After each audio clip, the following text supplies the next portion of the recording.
কারণ এটা আমার দলের আমার নেত্রীর আমি যদি না দিই তাহলে এই চেয়ারে কেন বসলাম আমি? তাহলে আমার দরকার নাই এগুলি। আগে জানতে চাচ্ছি যে 23টা প্রোগ্রামের যে ঘটনা, এটা আসলে মূল কাহিনী কি? কেন আপনাদের হিসাবে গড়মিল, আর কেন আপনি টাকা জমা দিতে পারলেন না? হিসাবে গড়বেল কি, আমি তখন পর্যন্ত অফিসে হিসাবটা পাই নাই। আসলে কোন কোন 23টা সমস্যা আমি জানি না।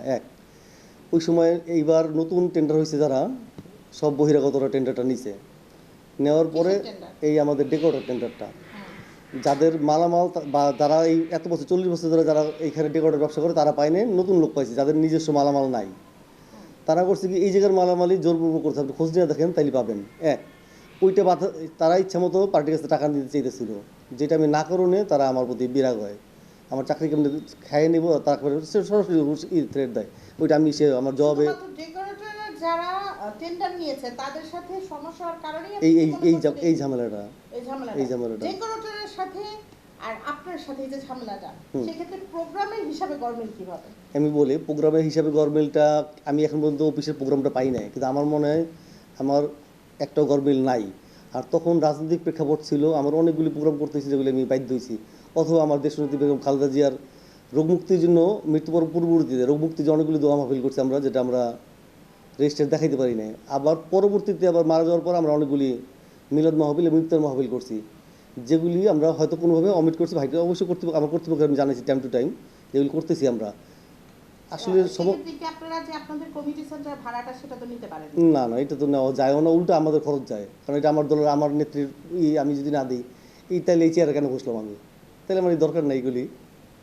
ডেকোরেটরের যারা টেন্ডার পেয়েছে তারা কি তখনকার সময় ডেকোরেটরের হিসাবগুলি ধরেছে? আমি বলি, ওনারা যদি চায় 1 লাখ টাকা ভাড়া, হয়তো তাদেরকে 10,000 টাকা দিচ্ছে দলীয়ভাবে, কিন্তু আমাকে তো 1 টাকা দেয় নাই বা করে নাই। এটা আমিও নেই নে, উল্টা আমরা খরচ করি, সবাই মিলে খাইটা দিছি করছি। এই একটা একটা দুইটা হয় না এমন না, এখানে একটা ভুল হইতে পারে যে আমি ধরেন দোতলায় বুকিং দিছে, কোনো কারণ নিচতলা খালি, তারা নিচতলা এসে পড়ছে, অফিস হয়ে যাওয়ার দুটো আমলে নিচে, যে উপরে হয়েছে নিচে হয়েছে, এমন হইতে পারে। আমি যখন ফাইলটা দেখতে পারবো তখন আমি এটা বলতে পারবো যে আসলে ঘটনাটা কী হয়েছে। কিন্তু আমার দ্বারা এটা হয়েছে, আমি একবার কখনোই করি না, মানে আমি অন্যরকম লোক। আপনি একটু খোঁজ দিয়ে দেখেন, তদন্ত করেন, তাহলে পাবেন। আপনারা এখন তো অনুষ্ঠান হইতেছে, এখন যে পার্টি আছে তার সঙ্গে একটু সাক্ষাৎকার নেন, তাইলে সব কিছু মনে হয় হয়তো বা ক্লিয়ার হবে। কারণ আমি তো ওদের শিখে দিই এটা, ও যদি আমি অপরাধী হই, ও তো আমাকেও ছাড়বে না। যেহেতু এত বড় একটা অ্যালিগেশন, আপনাকে আপনার অফিস জবাবদিহিতার আওতায় এখনো আনে নাই, আপনার কাছে প্রশ্ন করেনি? আমাকে বলি, আমাকে অফিস থেকে স্যাক করা হয়েছে এখান থেকে, এবং আমার কাছে ওই 7 দিনের কার্যকরী সময় একটা জব চাইছে। আমি একটা জবের কপি গতকালকে পাঠাইছি, জমা দিয়ে তারপর আসছি। এখন বাকিটা অথরিটি যে বুঝবেন কী করে আমি অপরাধী না। আমি এটাও বলছি, যদি আমাকে গিল্টি মনে হয় যেন তারা একটা তদন্ত করে, নিরপেক্ষ তদন্ত করলে সব বেড়ে যাবে আসলে আমি অপরাধী কি না।